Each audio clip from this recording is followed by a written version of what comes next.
같이 사도신경으로 신앙 고백 드리겠습니다. 전능하사 천지를 만드신 하나님 아버지를 내가 믿사오며 그 외아들 우리 주 예수 그리스도를 믿사오니 이는 성령으로 잉태하사 동정녀 마리아에게 나시고 본디오 빌라도에게 고난을 받으사 십자가에 못 박혀 죽으시고 장사한 지 사흘 만에 죽은 자 가운데서 다시 살아나시며 하늘에 오르사 전능하신 하나님 우편에 앉아 계시다가 저리로서 산자와 죽은 자를 심판하러 오시리라. 성령을 믿사오며 거룩한 공회와 성도가 서로 교통하는 것과 죄를 사하여 주시는 것과 몸이 다시 사는 것과 영원히 사는 것을 믿사옵나이다. 아멘.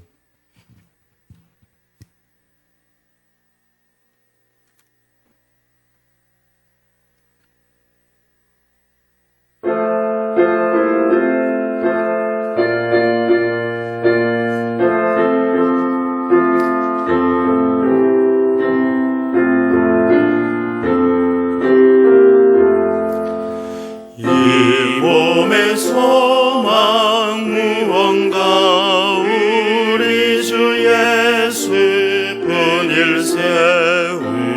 우리 주 예수 밖에는 믿으리 아주 없도다. 주 나의 반석이시니 그 위에 내가 서리라. 서리라. 무섭게 바람 부는 밤 물결이 높이 설렐 때 우리 주 크신 은혜의 소망에 다시 주리라. 주 나의 반석이시니 그 위에 내가 서리라. 그 위에 내가 서리라. 세상에 믿던 모든 것 끊어질 그날 되어도 구주의 언약 미사와 내 소망 더욱 크리라. 주 나의 반석이시니 그 위에 내가 서리라. 그 위에 내가 서리라. 바라던 천국 올라가 하나님 앞에 배울 때 구주의 의를 힘입어 여시 바로 서리라. 주 나의 반석이시니 그 위에 내가 서리라. 그 위에 내가 서리라.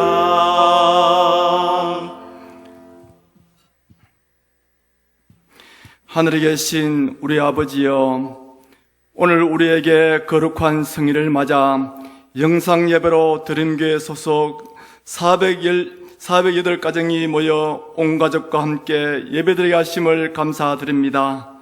코로나19로 인하여 우리가 모두 모여 예배를 드릴 수 없지만 하나님께서 가족과 함께 찬양과 기도와 말씀과 예물이 있는 예배를 드리며 하나님께 찬양과 경배를 올려드립니다.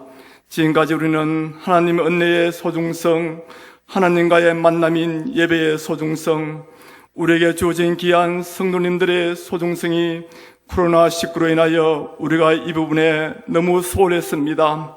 우리의 무지함을 용서해 주십시오. 먼저 이날을 힘으로 치고 있는 전염병에 대하여 하나님을 믿는 성도로서 책임을 느끼고 하나님 앞에 회개합니다. 하나님께서는 우리나라가 일제강점기 및 6.25 사변을 보내면서 완전히 폐허된 이 나라를 다시 일으켜 세계경제대국 10위권에 이 많은 물질의 축복을 주었음에도 불구하고 감사할 줄 모르는 백성이 되었습니다. 또한 하나님 앞에 이념 갈등으로 서로 용서 못한 죄, 이 나라 부흥이 하나님께 받아야 할 영광을 우리가 가로채었는 죄, 이 백성이 노동의 가치를 상실한 죄, 성제천성에 물러난 죄, 부정부패가 우리의 가치성을 무너지게 한 죄, 하나님의 형성을 무시하는 인간 감수를 책동하는 죄, 먼저 은혜를 입은 성도로서 기도하지 못한 죄 등 자복하고 회개합니다. 신음하고 있는 대구를 살려주십시오. 대구는 이전에 제2의 예루살렘에 하셨습니다. 예루살렘이란 이름은 거룩하고 영광스러운 이름입니다. 예루살렘은 하나님의 성전이 있습니다. 대구를 제2의 예루살렘이란 것은 대구 시민에게 하나님의 거룩한 성전이 있었습니다. 대구는 하나님의 사모함이 있는 도시였습니다. 그러나 이제는 대구는 이 땅에 무시함과 조롱을 받는 도시가 되었습니다. 이 원인이 먼저 믿는 우리 신앙인의 잘못입니다. 우리가 하나님 말씀대로 살지 못했고 하나님의 언약을 경솔하였습니다. 다시 대구가 거룩한 도시로 거듭나게 하여 주시기 원합니다. 우리의 무지로 인하여 먼저 믿는 우리가 하나님 앞에 거룩성을 지키지 못하였고 세상의 빛과 소금이 되지 못한 죄, 바로 우리가 죽을 놈입니다. 우리의 죄를 용서하시고 환난 날에 여호와를 기억하라는 말씀을 가지고 주의 얼굴을 찾습니다. 어서 속히 이 환난을 거두어 주시옵소서. 그럼에도 불구하고 말씀을 찾습니다. 이르시되 너희가 너희 하나님 나 여호와의 말을 들어 순종하고 내가 보기에 의를 행하면 내 계명의 길을 기울이면 내 모든 길을 지키면 내가 애굽 사람에게 내린 모든 질병 중 하나도 너희에게 내리지 아니하리니 나는 너희를 치료하는 여호와임이니라. 이 언약의 말씀을 믿고 나아갑니다. 지금도 이 백성을 살리기 위해 하나님 앞에 울부짖는 거룩한 백성의 기도를 들어주십시오. 한절을 돌보기 위해 대구 땅에 달려온 어르신들, 자기가 위험에 처할 수도 있는데도 불구하고 한 사람이라도 살리기 위해 애쓰시는 119 소망대원들, 방역당국 지원들, 코로나 퇴치를 위해 수고하시는 모든 분들에게 하나님의 긍휼함이 임하기를 기도합니다. 이단 집단인 신천지 유혹에 빠진 사람들, 그의 가족 및 친인척을 불쌍히 여겨 주시옵소서. 신천지 이단이 빠진 사람들이 그 길이 하나님이 기뻐한 길이라고 알았던 연약한 사람들이었습니다. 먼저 믿는 우리가 그들에게 빛과 소금의 칼을 거룩성을 지켜내지 못한 우리들의 잘못이 큽니다. 그들도 우리가 사랑해야 할 딸이요 아들이요 부모입니다. 우리의 사랑이 부족했고 우리의 눈물이 부족했습니다. 바울이 이방인을 구하기 위해 자기의 권리 주어진 여건을 모두 포기하고 이 백성을 주께로 오게 하기 위해 유럽의 관문인 로마로 행했던 바울. 이번에 바울이 참수당했던 로마 참수도 교회를 둘러보면서 부끄러운 자신을 보고 회개했습니다. 왜 우리는 바울처럼 하지 못했을까? 지금 우리 교회는 전염병으로 인하여 모여서 예배를 드리지 못하고 영상으로 예배를 드리며 다니엘 세일의 기도회를 매일 저녁 9시부터 408개 가정이 교회에서 주어진 기도 제목을 가지고 가정 예배를 드리며 골방 기도를 하고 있습니다.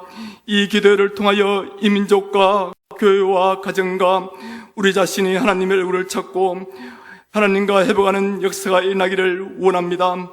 이번 코로나 기간 가족을 잃은 슬픈 가정이 4가정이 있습니다. 이 땅에 이별의 아픔을 겪은 가정에게 하나님의 위로가 임하기를 기도합니다. 연약한 육체로 인하여 힘들어하고 연로한 어르신들의 건강을 지켜주시기 원합니다. 어서 이 한란과 역경이 사라져서 함께 찬양하며 하나님께 경배할 수 있는 날이 어서 속히 오기를 소망하며 하나님 앞에 간구합니다. 타국에서 하나님의 복음을 들고 나선 우리 선교사님들을 위해 기도합니다. 코로나로 인하여 한국 선교사의 어려움이 많은데 하나님 선교사님들의 애간영탄한 마음을 붙들어 주시고 그곳에서 사투하는 성사님들과 가정을 지켜주시기 원합니다. 다음 세대를 위해 기도합니다. 당연히 개학을 하여 새로운 담임 선생님, 친구를 만나 웃고 함께 즐길 수 있는 시간인데 가정에서 자기 주도 학습으로 바뀌었고 교사들은 재택근무로 한 지가 2주가 지났습니다. 이 아이들에게 다음 세대 하나님의 뜻을 이루어가는 세대를 만들어 주시기 원합니다. 오늘 또 기도하며 말씀으로 준비하신 우리 목사님께서 하나님 말씀을 선포할 때 우리에게 받아들이게 하시고 이 말씀이 우리의 삶 속에 생활이 되는 영적인 양식이 되게 하여 주시기 원합니다. 오늘 거룩한 날 우리 성도님들의 행복한 날이 되게 해주시고 다시 오겠다고 약속하신 우리 구주 예수님의 이름으로 기도드립니다. 아멘.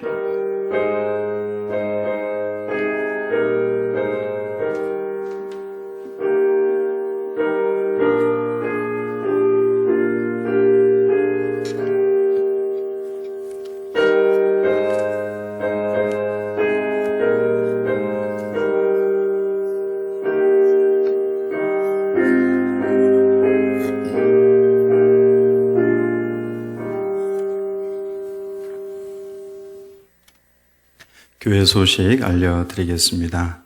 드림교회 모든 성도님들 평안하셨습니까? 현재 코로나 사태로 인해서 4주째 영상으로 예배를 드리고 있습니다. 오늘도 가정에서 자녀들과 함께 모여서 하나님 앞에 신령과 진정으로 예배 드리시기 바랍니다. 그리고 매일 저녁마다 9시 골반 기도에 맞추어서 기도 제목을 보내고 있습니다. 꼭 9시가 아니라 할지라도 하루에 한 번 이상은 꼭 기도의 골방에 들어가셔서 기도하시기 바랍니다. 지금 우리가 이 사태를 이겨낼 수 있는 방법은 하나님께 예배 드리는 것이고 부르짖어서 기도하는 것입니다. 주일 오전에는 이렇게 가족이 다 모여서 예배를 드리고 주일 오후 1시에는 각 주일학교별로 주일학교 담당 교역자들이 말씀을 영상으로 보내고 있습니다. 자녀들이 또 개별적으로 예배를 들을 수 있도록 챙겨주시기 바랍니다. 그리고 대한적십자사 대구 지부에 우리 교회에서 상금 500만 원을 이번 주에 보냅니다. 그리고 그 외에도 우리 주변에 어려운 분들을 도울 겁니다. 이번 주에 우리 교육자들이 여러분 기증해 주시고 또 헌금해 주신 부분들을 가지고 나가서 이곳저곳 다니면서 전하고 섬기고 봉사할 계획을 세우고 있습니다. 온라인으로 헌금을 하실 때에 교회 계좌번호로 들어오셔서 꼭 구분을 해주시기 바랍니다. 이건 구제에 사용해 주십시오 하면은 이름을 기록을 하시고 관로를 열고 구제라고 꼭 기록을 해주시기 바랍니다.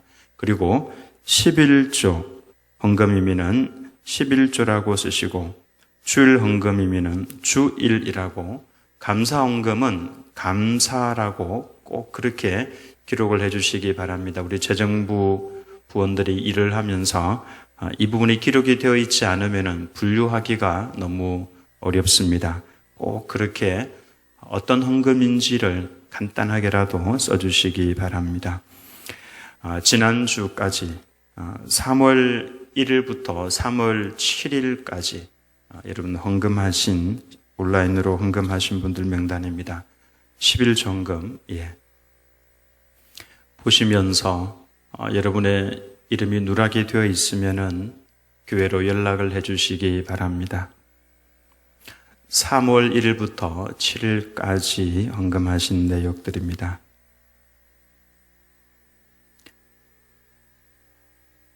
감사 예물과 그리고 또 선교 헌금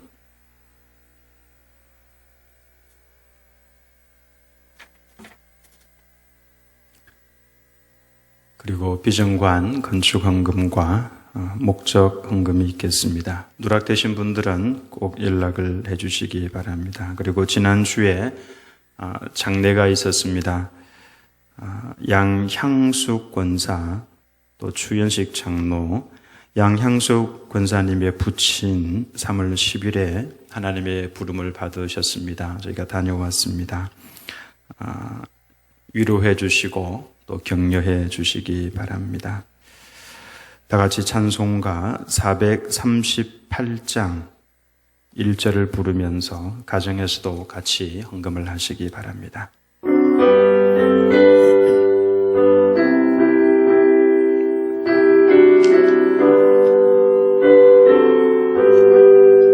내 영혼이 은총입어 중한 죄짐 얻고 보니 슬픔 많은 이 세상도 천국으로 와도다. 할렐루야 찬양하세. 내 모든 죄 사함 받고 주 예수와 동행하니 그 어디나 하늘나라. 기도합니다. 하나님 아버지 고맙습니다. 이 어려운 중에도 하나님 앞에 귀한 예물 구별하여서 드리오니 하나님 아버지 기뻐 받으시며 하나님의 크신 은혜와 능력으로 우리의 삶 가운데 가득 채워 주옵소서. 날마다 하나님 아버지 이름을 부를 때에 내가 여기 있다 말씀하시며 가정의 아름다운 천국이 되게 하여 주옵시고 주의 백성들의 직장과 기업이 하나님의 놀라운 도우심을 받으며 살아계시는 하나님께서 나와 함께 계신다라고 하는 것을 모든 사람들에게 보여줄 수 있는 은혜가 있도록 인도하여 주옵소서. 마음과 정성을 다하여 드리는 귀한 예물 주님 기쁘게 받으신 줄로 믿습니다. 풍성한 주님의 은혜로 가득 채우실 줄로 믿사오며 예수님 이름으로 기도합니다. 아멘. 하나님 말씀 요나서 2장 1절에서 10절 말씀까지 구약성경 1288면입니다. 하나님의 말씀은 요나서 2장 1절에서 10절 말씀까지 구약성경 1288면에 있습니다. 한 절씩 교독하겠습니다. 요나가 물고기 뱃속에서 그의 하나님 여호와께 기도하여 이르되 내가 받는 고난으로 말미암아 여호와께 불러 아뢰었더니 주께서 내게 대답하셨고 내가 스올의 뱃속에서 부르짖었더니 주께서 내 음성을 들으셨나이다. 주께서 나를 깊음 속 바다 가운데에 던지셨으므로 큰 물이 나를 둘렀고 주의 파도와 큰 물결이 다 내 위에 넘쳤나이다. 내가 말하기를 내가 주의 목전에서 쫓겨났을지라도 다시 주의 성전을 바라보겠다 하였나이다. 물이 나를 영혼까지 둘러싸우며 깊음이 나를 애워싸고 바다풀이 내 머리를 감쌌나이다. 내가 산의 뿌리까지 내려갔사오며 땅이 그 빗장으로 나를 오랫도록 막았사오나 나의 하나님 여호와여 주께서 내 생명을 구덩이에서 건지셨나이다. 내 영혼이 내 속에서 피곤할 때에 내가 여호와를 생각하였더니 내 기도가 주께 이르러 사오며 주의 성전에 미쳤나이다. 거짓되고 헛된 것을 숭상하는 모든 자는 자기에게 베푸신 은혜를 버렸사오나 나는 감사하는 목소리로 주께 제사를 드리며 나의 서원을 주께 갚겠나이다. 구원은 여호와께 속하였나이다 하니라. 여호와께서 그 물고에게 말씀하시며 요나를 육지에 토하니라. 아멘.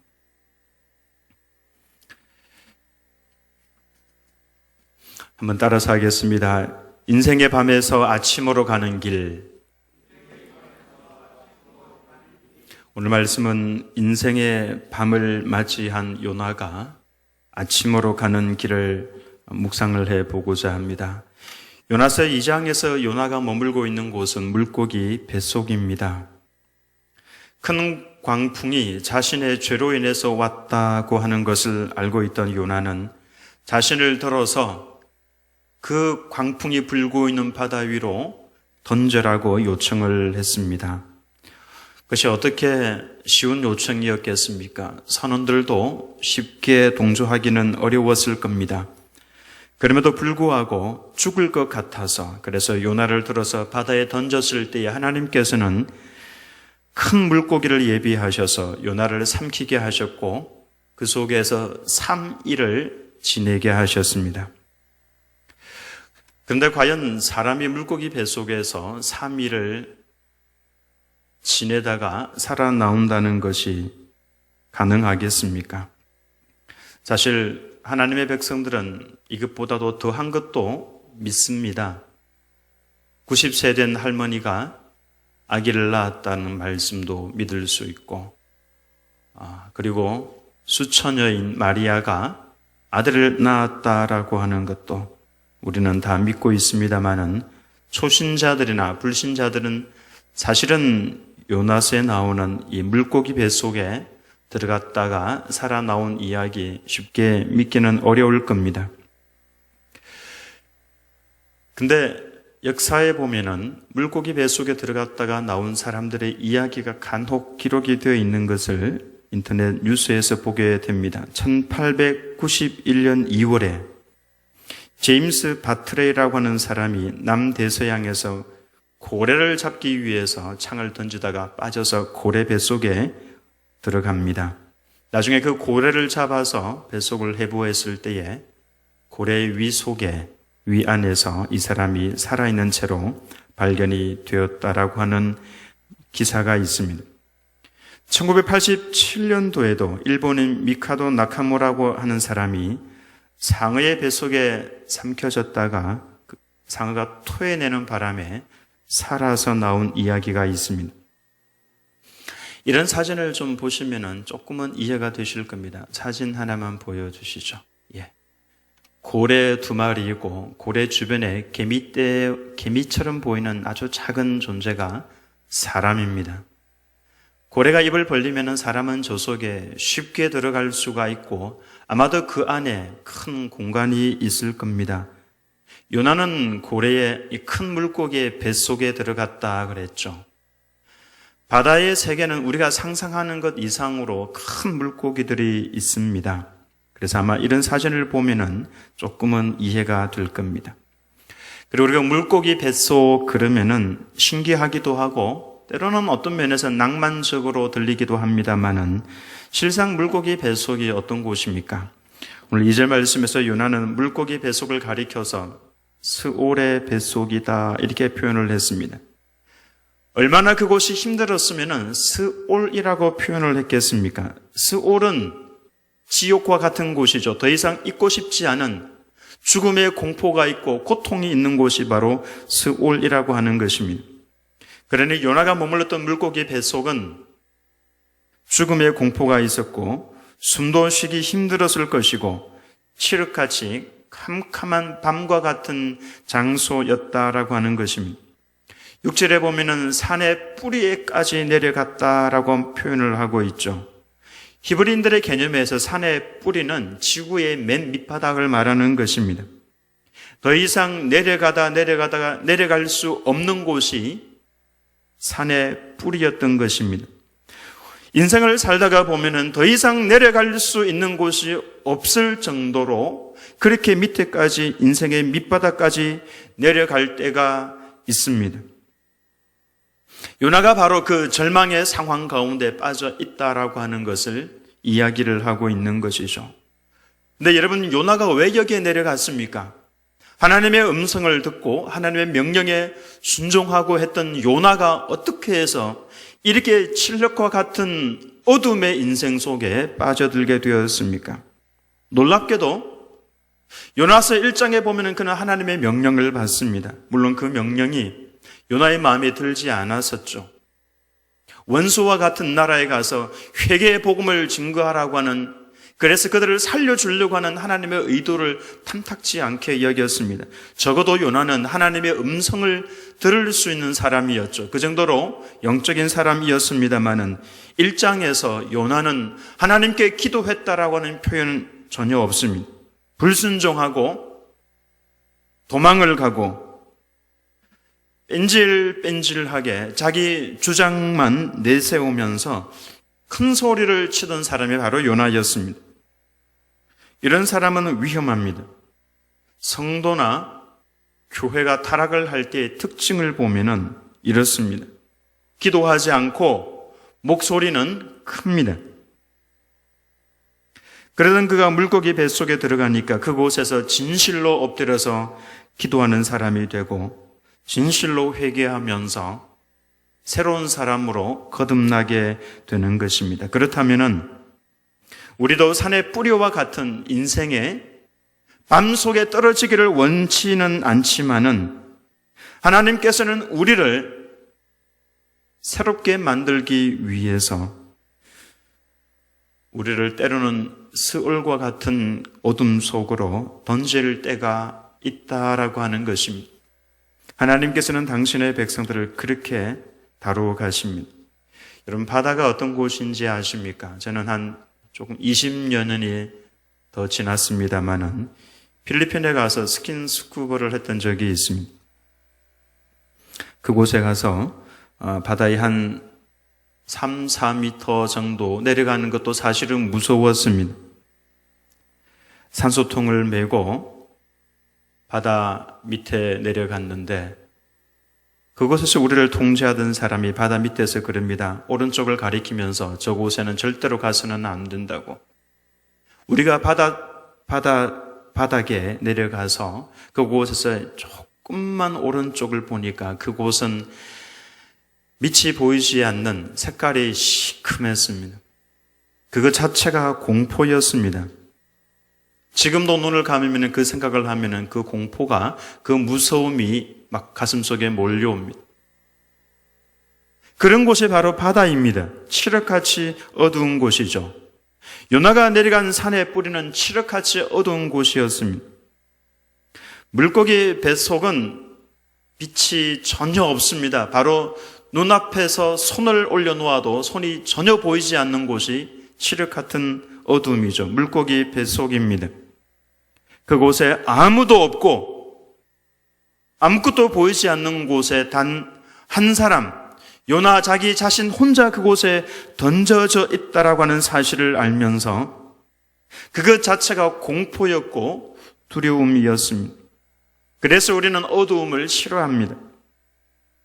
근데 알고 보면은 밤은 너무나도 놀라운 것입니다. 하나님께서 천지 창조를 하실 때에 첫째 날 빛을 만드시기 전에 이 땅은 혼돈하고 공허하며 흑암이 깊음 위에 있었다라고 말씀을 합니다. 캄캄해서 아무것도 보이지 않는 공포가 있는 그러한 곳이었죠. 근데 그곳에 하나님께서 빛이 있으라 말씀을 하시니까 그곳에 빛이 있었고 새로운 세계가 열렸습니다. 칠흑과 같은 어둠이 있고 난 다음에 빛이 있었죠. 이 말씀을 하나님께서는 6번이나 반복을 하십니다. 밤이 되고 아침이 되니 첫째 날이니라. 이 말씀을 6번 반복을 하시죠. 새로운 세계를 만들어 나가시는데 반드시 거쳐가야 할 것이 바로 캄캄한 밤이었다라고 하는 것입니다. 밤을 통과하고 나면은 빛이 왔습니다. 아침이 온 것입니다.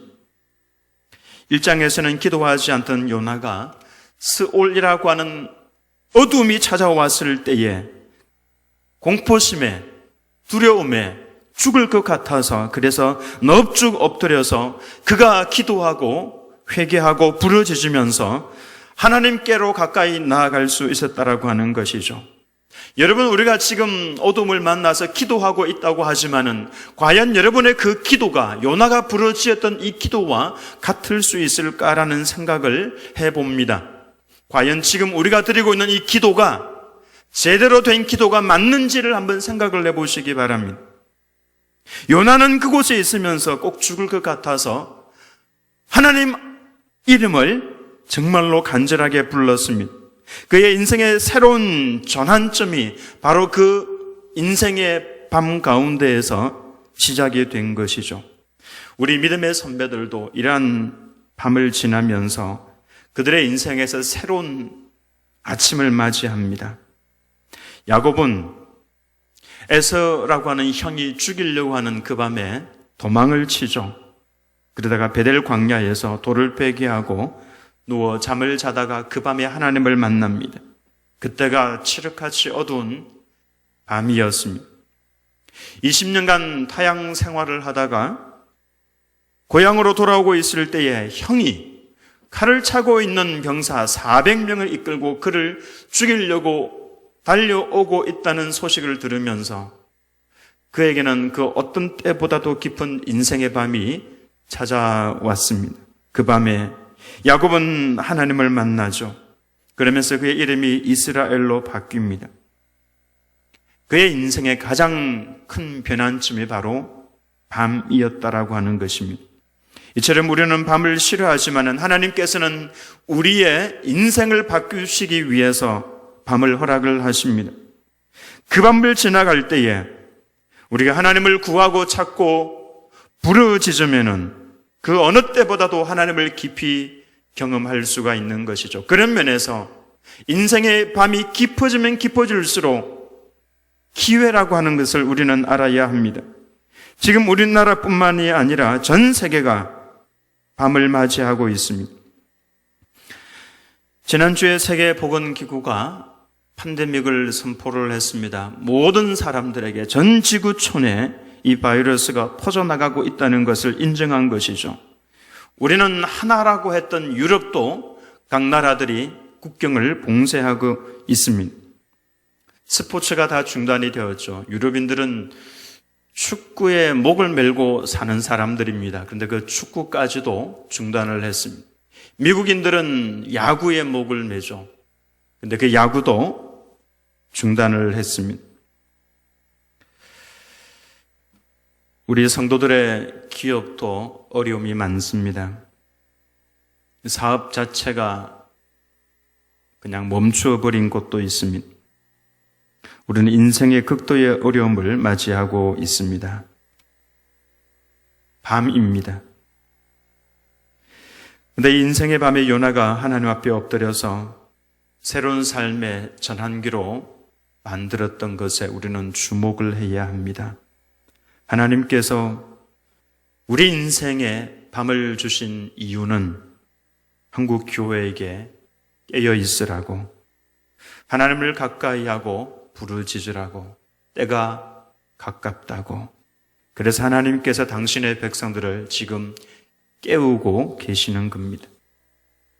잠자고 있는 한국 교회뿐만이 아니라 전 세계 교회 성도들을 하나님께서 지금 흔들고 계신다라고 하는 것을 알아야 합니다. 개구리 삶는 방법을 아시죠? 처음부터 뜨거운 물에 넣는 것이 아니라 찬물에 넣어서 약한 불로 서서히 가열하다가 보면은 조금씩 익어가는 것도 모르고 따뜻하다고 그곳에 그냥 지내고 있습니다. 그러다가 나중에 깨달았을 때는 빠져나오고 싶어도 도무지 움직일 수 없는 상태가 되는 겁니다. 오늘 교회가 그렇다라고 하는 것입니다. 너무나도 안일하고 편안해서 성도들이 서서히 죽어가고 있음에도 불구하고 깨닫지를 못하고 있는 것입니다. 왜 전염병이 창궐하고 있습니까? 1장에서 폭풍우가 와도, 큰 폭풍우가 와도 기도하지도 않고 잠만 자고 있던 요나가 한국 교회의 모습 아닙니까? 선장이 깨워서 일어나라고 해도 기도하지 않던 요나의 모습이 우리들의 모습이 아니었습니까? 네, 그가 더 깊은 인생의 밤을 맞이하면서 바뀝니다. 하나님께서 왜 어둠을 주십니까?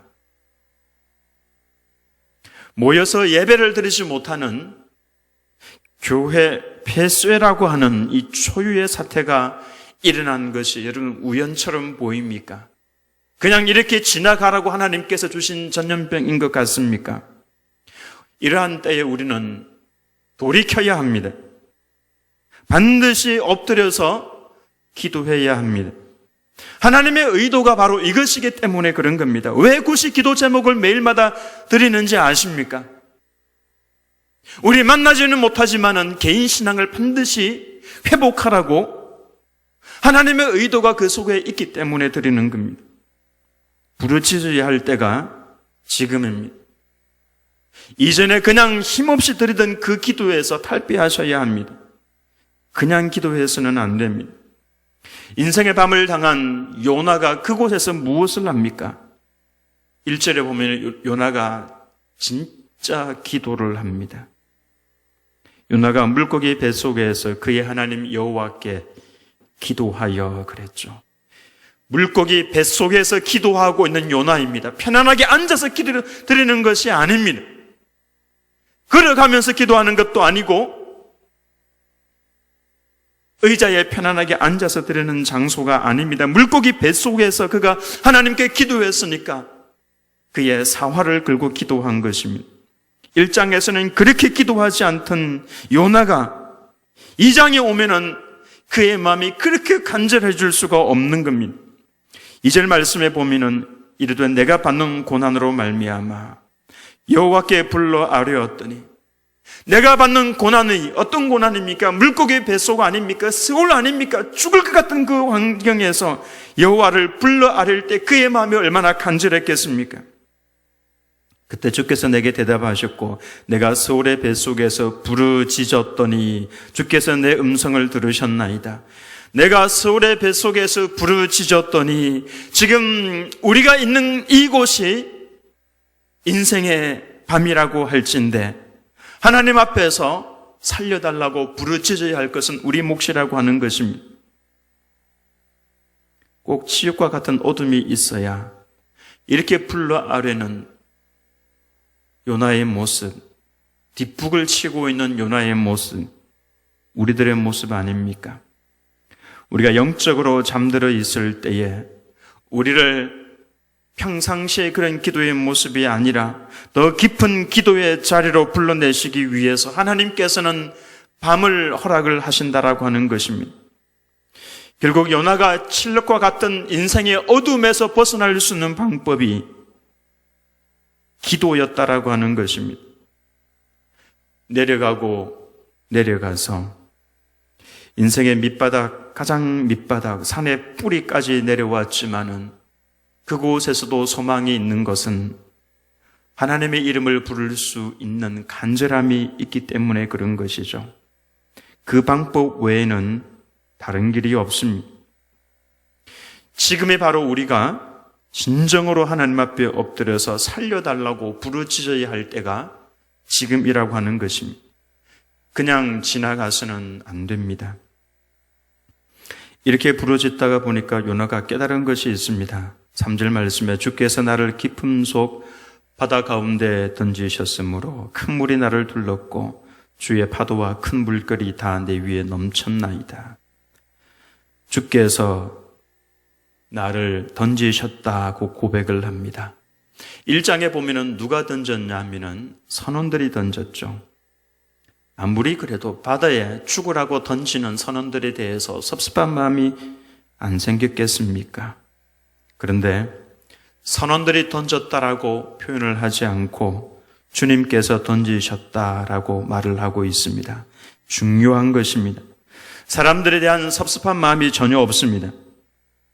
그 사람들이 나를 이토록 어두운 가운데 빠지게 한 장본인이라고 그렇게 말을 하지 않고 나를 이곳에 빠뜨리신 분은 바로 하나님이시라 그렇게 고백을 합니다. 무슨 말씀입니까? 풍랑을 허락하신 분도 하나님이시고 물고기 뱃속에 던지신 분도 하나님이시라고 하는 겁니다. 요나는 그제서야 하나님의 주권을 인정을 했습니다.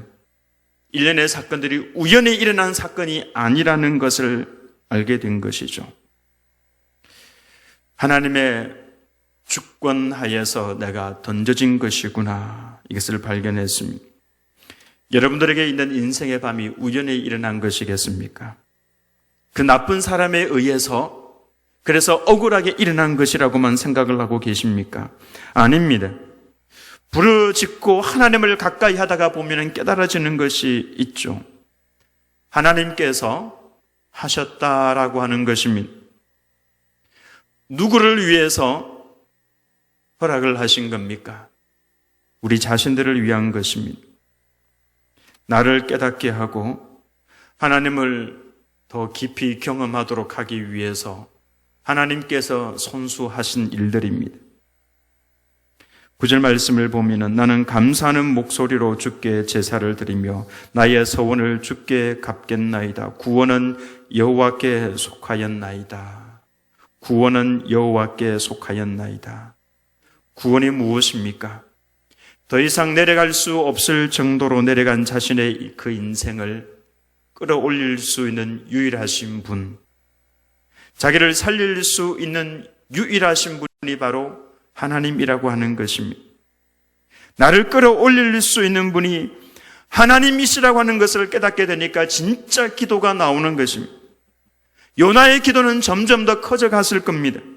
나를 이 스올에서 건져낼 수 있는 분은 하나님밖에 안 계신다라고 하는 것을 그가 알면서 얼마나 간절히 기도했겠습니까? 절망의 끝자락에서도 소망의 빛을 보여줄 수 있는 분, 여기에서 나를 올려줄 수 있는 분이 하나님이시라고 하는 것을 아니까 그냥 엎드리는 것이 아닙니다. 진짜로 엎드렸습니다. 그냥 부르짖는 것이 아니라 진짜로 부르짖었습니다. 진짜 기도는 누가 합니까? 내 인생의 주권이 하나님께 있다라고 하는 것을 아는 사람들은 기도하게 되어 있습니다. 아기를 낳지 못해서 무시를 당하고 있던 한나가 너무 힘이 들었습니다. 그런 그가 하나님 앞에 나와서 통곡을 하다가 깨달은 것이 있죠. 사무엘상 2장 6절에서 7절과 같은 주옥과 같은 말씀들을 하셨습니다. 같이 한번 읽어보겠습니다. 시작. 여호와는 죽이기도 하시고 살리기도 하시며 서울에 내리기도 하시고 거기에서 올리기도 하시는도다.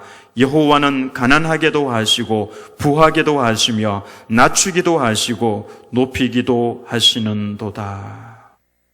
하나님의 주권을 깨닫고 나니까 한나는 기도 외에는 다른 길이 없다는 것을 알았고 그 어머니를 보면서 배웠던 사무엘이 했던 유명한 말이 있죠.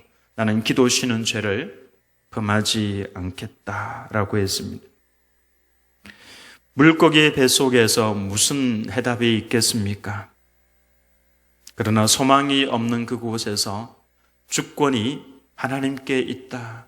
나를 이 뱃속에 던진 분이 하나님이시다라고 하는 것을 깨달으니까 소망이 보였습니다.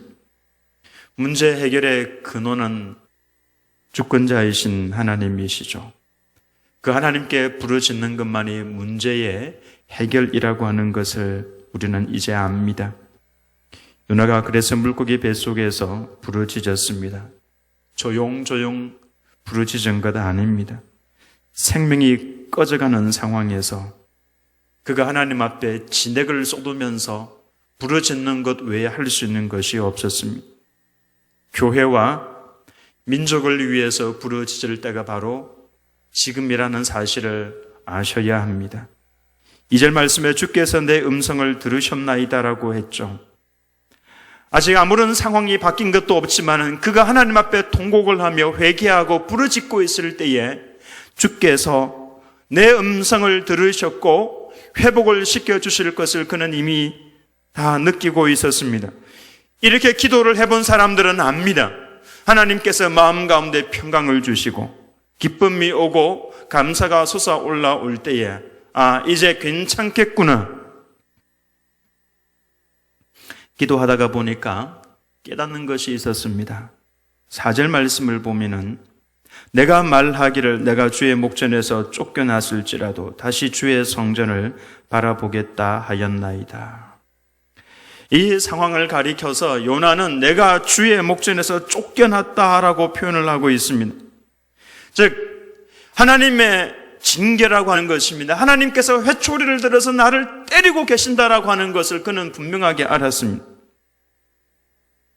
여러분, 우리는 이 상황을 직시해야 합니다. 우리가 지금 바로 이 상황에 빠져 있다라고 하는 것입니다.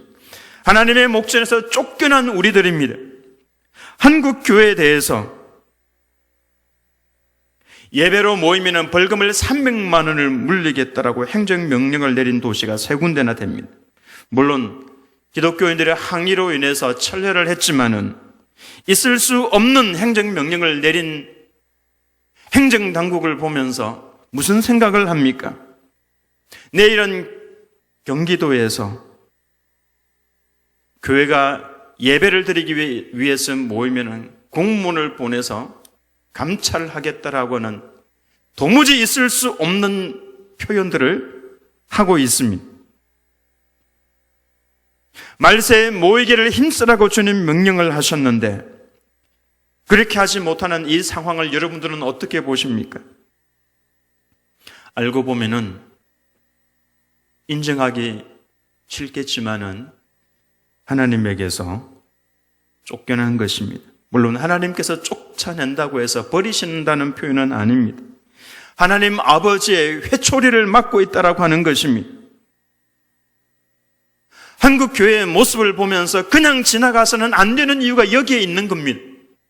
지금 우리가 하나님 앞에 회초리를 맡고 있다는 것을 깨닫는다면은 우리 그냥 웃으면서 있을 수 없다라고 하는 것입니다. 부모님이 회초리를 들면은 어떻게 되겠습니까? 그냥 웃으면서 가만히 서 있을 수 없는 겁니다. 부모의 품에 뛰어들어가서 잘못했다라고 안겨야만 정상적인 자녀의 모습이죠. 그래서 요나가 이런 고백을 합니다. 내가 비록 주의 목전에서 쫓겨났다고 할지라도 다시 주의 성전을 바라보겠나이다. 다시 주의 성전을 바라보겠나이다. 이 자세가 필요한 것입니다. 죽어도 나는 하나님의 품에서 죽겠습니다. 회초리를 맞아도 내 아버지 품에서 내가 맞겠습니다. 쫓겨나도 나는 다시 아버지의 품 안으로 들어가겠습니다. 이 자세, 이런 용기가 어디에서 나오는지 아십니까?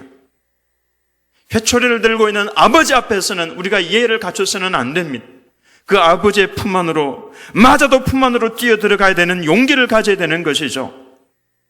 하나님 앞에 부르짖을 때 요나에게, 하나님 말씀 어기고 도망을 치고 있던 요나에게 이러한 용기가 생겼습니다. 산의 뿌리에까지 내려갔다 할지라도 내가 다시 눈을 들어서 내 하나님의 성전을 바라보겠나이다. 9절에 보면은 엄청난 고백이 나오죠. 상황은 지금 하나도 바뀐 것이 없고 여전히 숨을 쉬기도 힘이 들고 아무것도 보이지 않는 그곳에서 그의 입에서 감사가 나옵니다. 칠흑 같은 어둠 속에서 나오는 그 감사는 그냥 하는 감사가 아닙니다. 속에서부터 그냥 솟아올라 나오는 감사죠. 여러분, 성도에게 있어서 신앙의 최고봉은 그 속에서부터 감사가 솟아올라오는 것입니다. 인생의 밑바닥에서 진짜 감사가 올라나올 때에, 찬송이 나올 때에 신앙의 최고봉입니다. 아무도 손댈 수 없는 성도입니다. 성도의 가슴 속에서부터 왜 이 감사가 솟아올라오지 않습니까? 울어야 하는데 왜 눈물이 안 생깁니까? 우리의 영적인 상태가 그런 겁니다. 우리는 성령 하나님의 도우심을 구해야 합니다.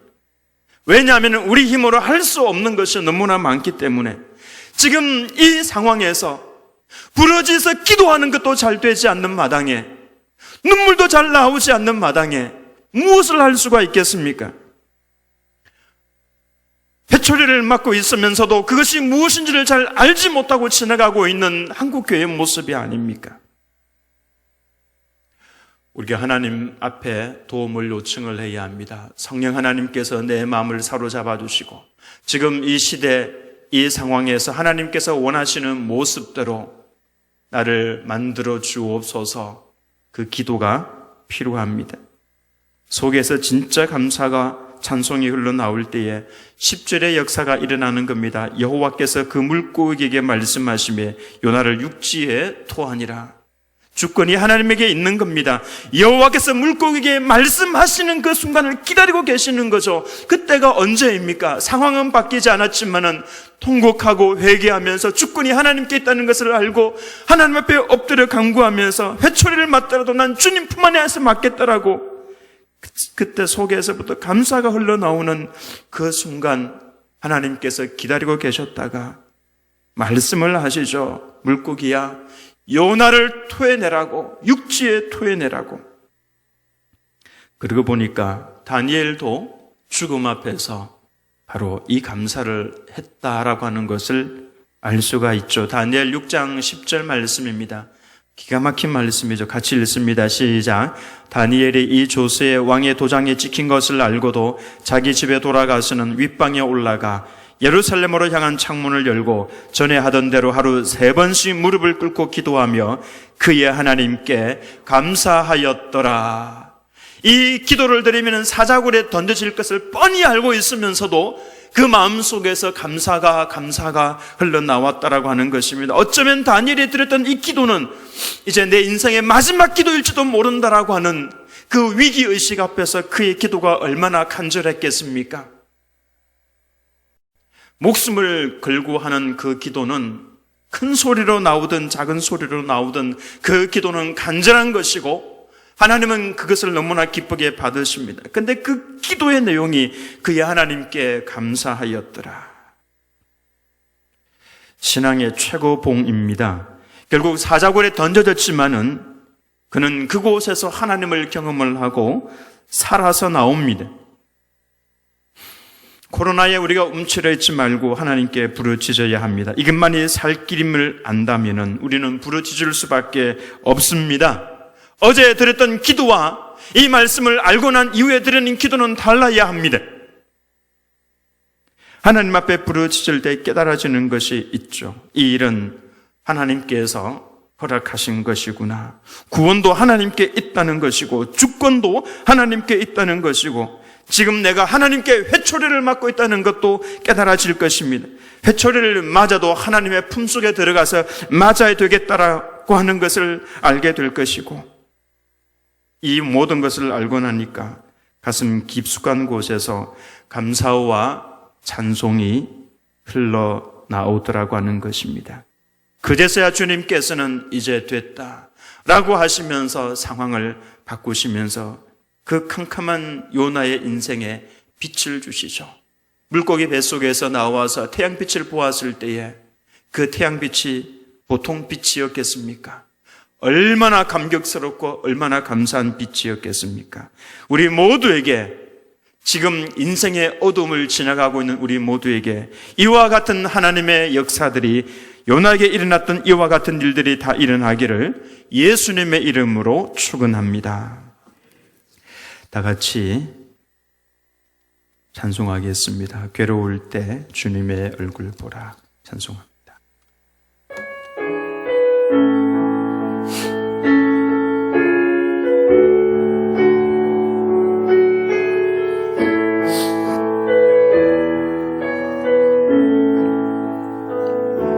괴로울 때 주님의 얼굴 보라. 평화의 주님 바라보아라.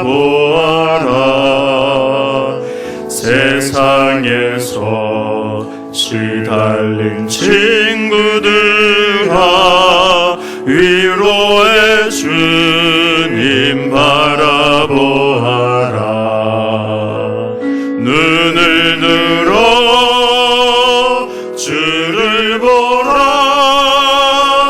내 모든 염려 주께 맡겨라. 슬플 때에 주님의 얼굴 보라. 사랑의 주님 안식 주리라. 힘이 없고 내 마음 연약할 때 능력의 주님 바라보아라.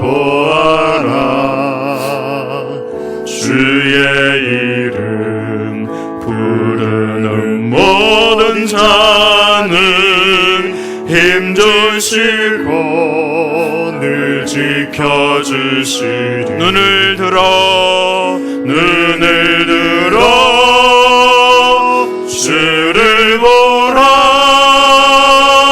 내 모든 염려 주께 맡겨라.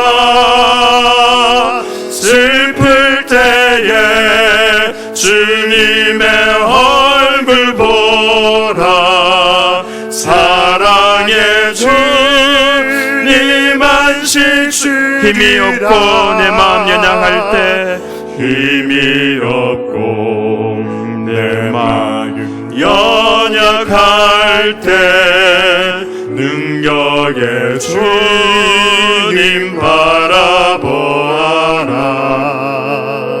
주의 이름 부르는 모든 자는 힘주시고 늘 지켜주시리. 눈을 들어 주를 보라. 내 모든 염려 주께 맡겨라. 슬플 때에 주님의 얼굴 보라. 사랑의 주님 안식 주리라. 하나님 아버지, 우리를 긍휼히 여겨 주옵소서. 하나님의 손에 모든 것이 있음을 알기에 이 어려움이, 이 인생의 밤이 하나님의 손에서부터 나온 것임을 압니다. 하나님 아버지여, 그냥 지나가지 않게 도와주옵시고 엎드려서 하나님 아버지를 부르되 정말로 간절한 모습으로 내 생명 하나님의 손에 있음을 믿으며 이 산의 뿌리에서부터 올라갈 수 있는 길이 하나님뿐임을 알며 하나님 앞에 간절한 마음으로 부르짖는 주의 백성들이 되게 하여 주옵소서. 어제까지 부르짖던 모습과 오늘 부르짖는 모습이 달라지게 하여 주옵시며 전능하신 하나님께서 우리의 기도의 소리를 들으시고 물고기에 명하사 하나님 토에 내치게 하셨던 것처럼 어둠을 지나서 밝은 아침이 우리 가운데 속히 올릴 수 있도록 은혜를 더하여 주옵소서. 이 밤을 지나가면서 깨어나게 하여 주옵시며 더 의로워지고 더 거룩하여져 가게 하여 주옵시며 오실 예수님을 맞이할 준비가 되어 있는 흰옷을 입고 주님과 함께 거닐 수 있는 주님의 귀한 백성들, 드림교회 모든 성도님들이 다 될 수 있도록 인도하여 주옵소서. 역사하실 하나님을 찬송하오며 감사드리며 예수님 이름으로 기도합니다. 아멘. 이제는 우리 주 예수 그리스도의 은혜와 하나님 아버지의 사랑과 성령의 교통하심이 하나님 앞에 간절한 모습으로 엎드려 부르짖으며 우리 인생의 태양빛을 주시기를 그 하나님을 바라보며 주님 앞에 부르짖기를 소망하는 주님의 모든 권속들 머리머리 위에 사랑하는 우리의 자녀들과 드림교회와 사랑하는 우리의 대구와 대한민국과 열방과 모든 선교사들 위에 지금으로부터 영원토록 함께 계실지어다. 아멘.